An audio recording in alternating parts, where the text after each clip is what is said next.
A short while ago, the Prime Minister offered the nation a referendum on whether to remain in the European Union or leave it.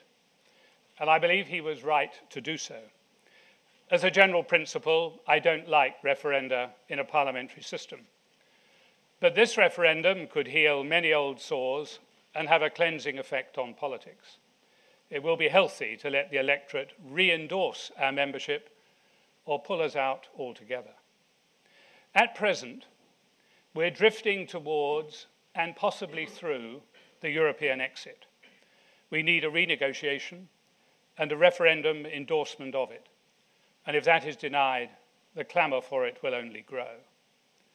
But it is a gamble for the country and for the Conservative Party.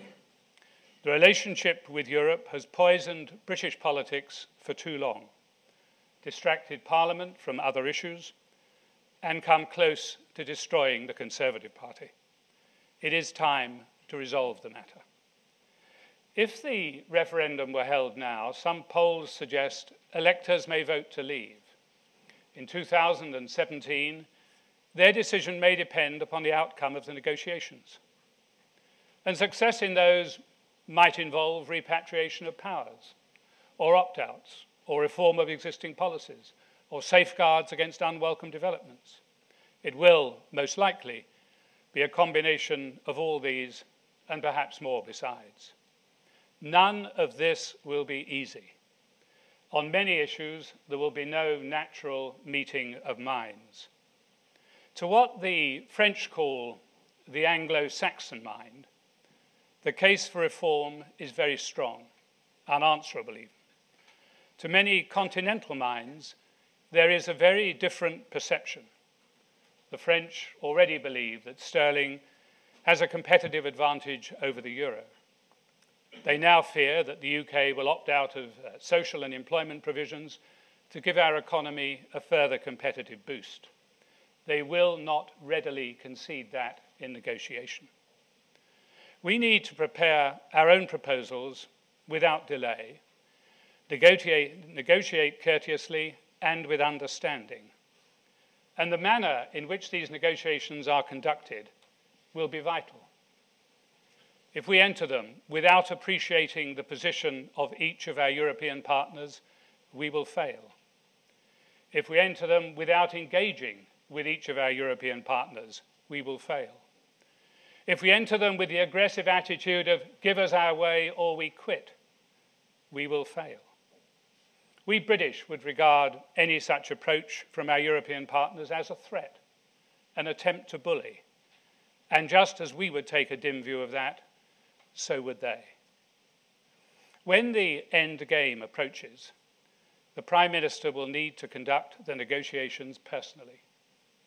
And when he does, he'll find that more concessions will be won in relaxed, personal, face-to-face discussion than in formal talks. But long before that, much preparatory work must be done. And that preparatory work is so substantial, it wouldn't be physically possible for the Prime Minister himself to do it. I believe, therefore, that he should appoint a lead negotiator who sits in the Cabinet. And if the Liberal Democrats oppose such an appointment, which is possible since they oppose the referendum, then the Prime Minister should overrule them. On a matter of this national importance, the tail must not wag the dog. It is essential that this negotiator is seen as the Prime Minister's personal emissary.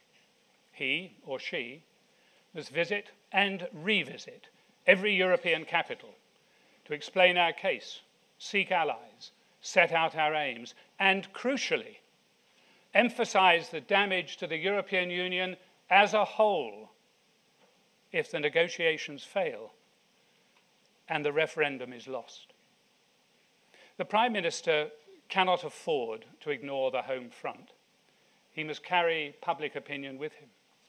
In Parliament, I have no doubt, he will continue to receive unsolicited advice about what powers he must repatriate. Some of his colleagues, in offering this advice, will think it's helpful.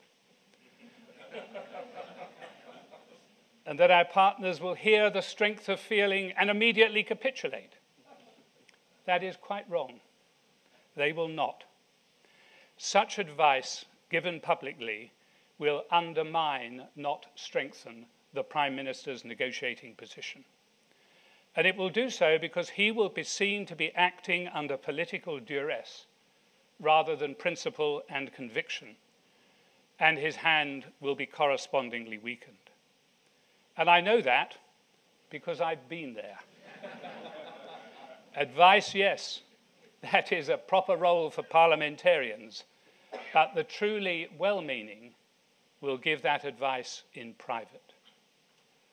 Many colleagues will be instinctively loyal, but not everyone. Rebellion is addictive, and some members may be getting a taste for it. I learned 20 years ago that the parliamentary party includes irreconcilables who are prepared to bring down any government or any prime minister in support of their opposition to the European Union. Some have softened their views with age. Others have not. The present Parliament contains members whose opposition to the European Union is fundamental. Members with Conservative heads and UKIP hearts cannot be placated. Whatever is offered to them will be insufficient. They will demand more.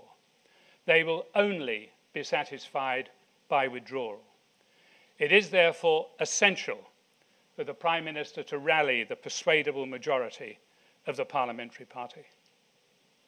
And if the negotiations fail and the referendum is lost, we could slip out of the European Union in frustration and by default. The Prime Minister should be prepared for the likelihood that the irreconcilable amongst his parliamentarians, including perhaps some ministers, will campaign for a British withdrawal. I am neither a Eurosceptic nor a Europhile. As Prime Minister, I vetoed the appointment of the President of the Commission because the candidate, an able man in every way, held views inimical to our national interest. At Maastricht, I obtained opt-outs from the single currency and the social chapter. And I did so by explaining in innumerable private meetings why I could not accept those policies, and that without an opt-out, I would have no choice but to veto the whole treaty. I judge our membership of the European Union upon one overriding criterion. Is it good for Britain? Is it good for our economic well-being, for competition and jobs, for our general quality of life? Is it good for our security, our diplomacy, and our standing in the world? All of these elements are relevant to the value of our membership. And now, after 40 years, the referendum raises new questions. What would it cost us to leave? What would we lose if we left? And if we stay, how can we carve out a leadership role? Firstly, some process. We cannot legally simply walk out of the European Union. We are obligated by treaty to negotiate our exit and also to meet liabilities that will crystallize at a later date. The costs could be substantial. No one knows how substantial. If we left, a swift glance suggests we'd be freed of budgetary contributions, regulations, directives, interminable meetings, unwanted lectures, and multiple frustration. Sounds pretty attractive. But closer examination returns us to the world of real politics. One presumption from those who advocate leaving the European Union is that we could remain in the single market of 500 million consumers. That is probably true. But there would be a price. Norway, as a non-member, pays 2/3 as much per head for access to the single market as the UK pays as a full member of the European Union. We could accept similar terms if outside. And that price would be likely to rise with every opt-out we achieve that our partners believe would give us a competitive advantage. Moreover, trade policy is a European Union prerogative. As a non-member, we would have no national trade policy in place and would need to renegotiate our own free trade agreements. At worst, this could take years. At best, we might be able to piggyback on existing European Union agreements. Either way, we are likely to face tariffs. And one example, I think, will suffice.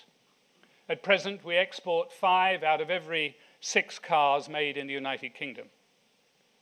But as a non-member, we may have to pay a 10% external tariff on exports to the European Union and a 5% tariff on components. And that raises a question. Would Nissan, I wonder, and BMW, Honda, Toyota, Ford, continue to build at Swindon, Deeside, Dagenham, Bridgend or Oxford?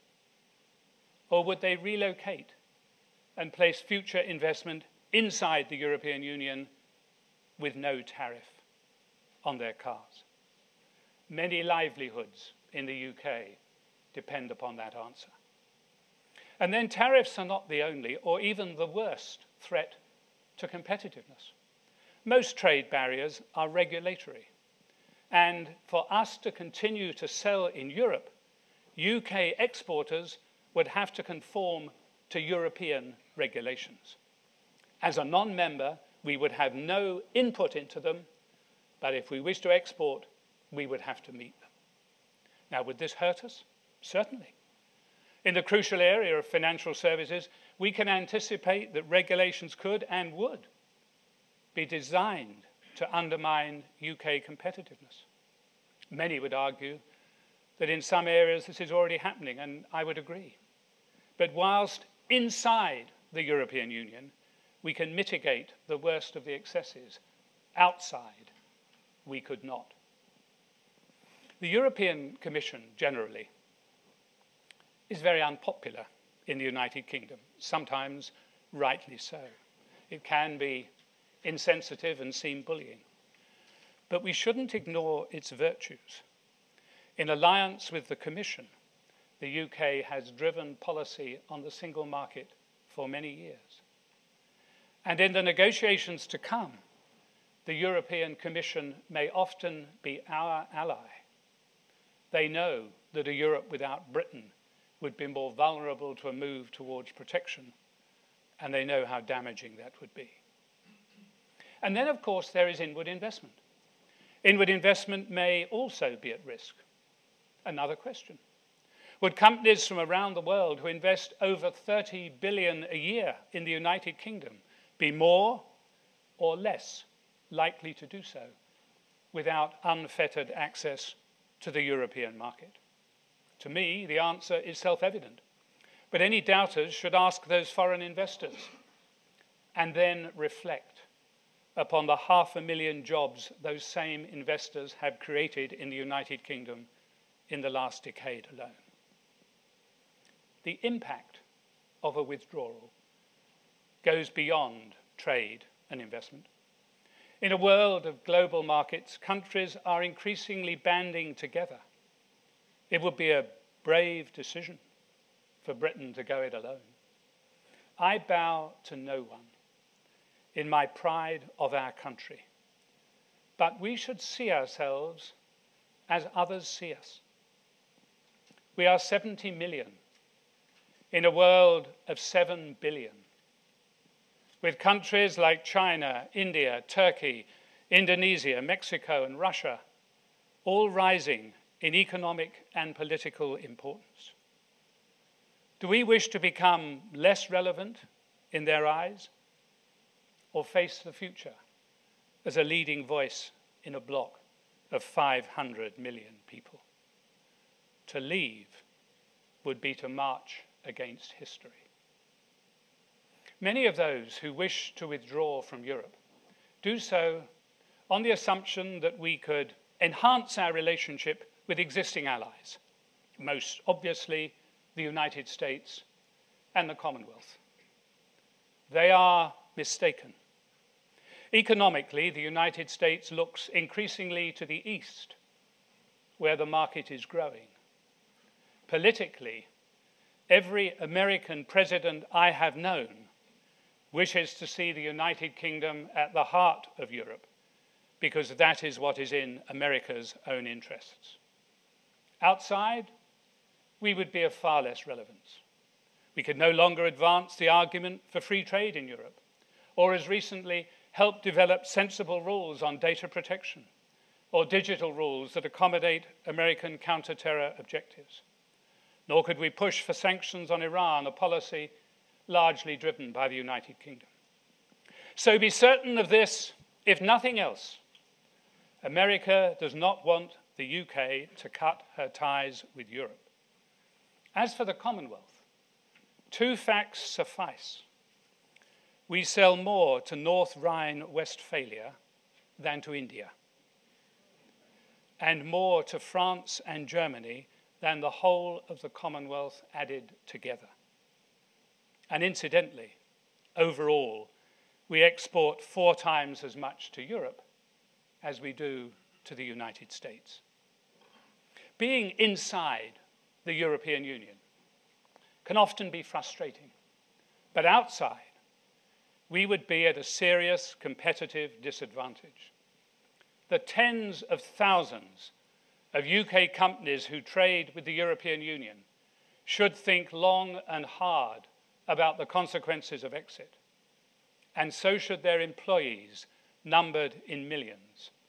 To leave would be a jump into a void. Now, of course, the argument with Europe isn't all one way. The Prime Minister's negotiating hand is by no means empty. A British exit would seriously diminish the European Union itself. It would have suffered its greatest reverse. And this reality, well understood by our partners, strengthens our position, but must be deployed with care and sensitivity.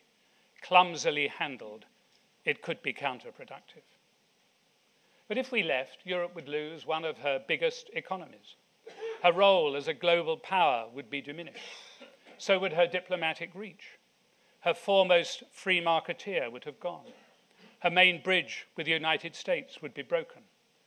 The transatlantic alliance would weaken. Even now, America, rightly in my view, complains that she contributes disproportionately to European defense.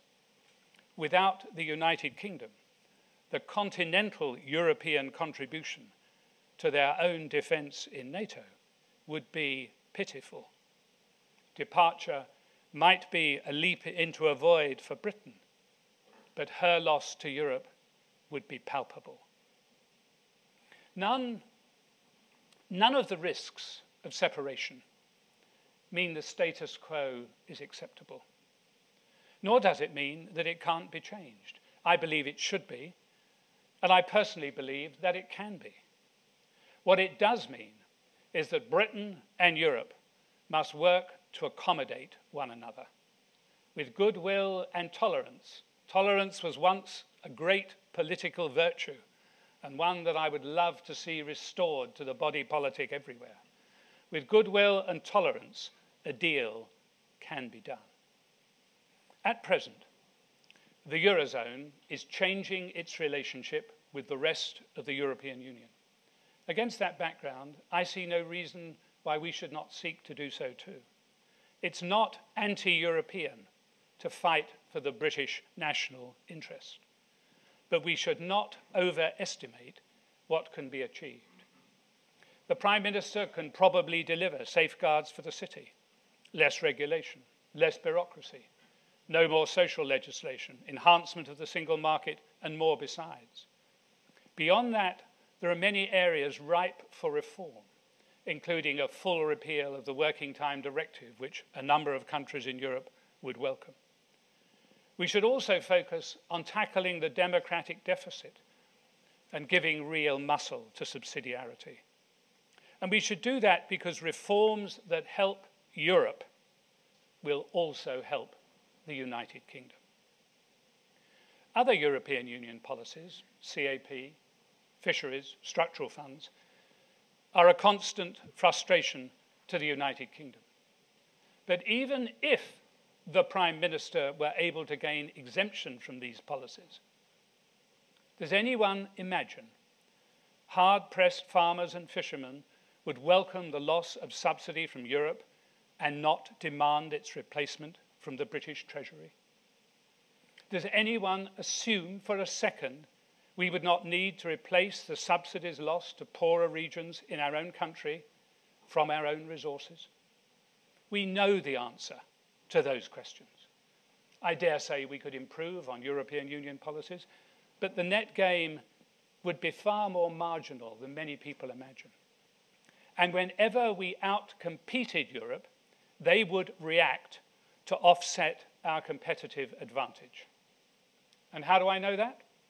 Because that is precisely what we did when we put tariffs on Norwegian salmon to protect our own industry in Scotland. As we did, so will they. And in our negotiations, it would be more productive in many areas for us to seek allies to reform core policies for everyone than just to seek a British exemption from them. We will also improve the outcome if we take a proactive role in developing future policy. It would be fatal just to sit on the sidelines sniping. Many in Europe, rightly or wrongly, feel that we have lost interest in them. We should make it clear that we have not. We can and should carve out a leadership role. And some will say, well, how can this be? Sterling isn't in the Eurozone, nor likely to join. Well, 9 other nations are not in the Euro, nor, although some have ambitions, are many likely to be admitted for many years. Denmark has an opt-out. Sweden and the Czech Republic don't wish to join. Others are far less enthusiastic than once they were. And their interests are often our interests. The Eastern Europeans, for example, were admitted to the European Union because we British, together with Germany, championed enlargement against the opposition of some others. We are a natural ally for their ambitions and for the reforms they seek. President Giscard d'Estaing has said our negotiations, and I quote, opens the way for the indispensable reform of the European machinery. He is right. There is an opportunity here, and we should lead it in the negotiations to come. We must seek further reform of the budget, where we will have allies in Holland, Denmark, and Sweden, and in many areas would be able to make common cause with Germany. We should re-engage the argument for completion of the single market. I'd like to see us advocate the appointment of a single market commissioner to oversee this work across the whole range of services: financial, retail, medical, digital.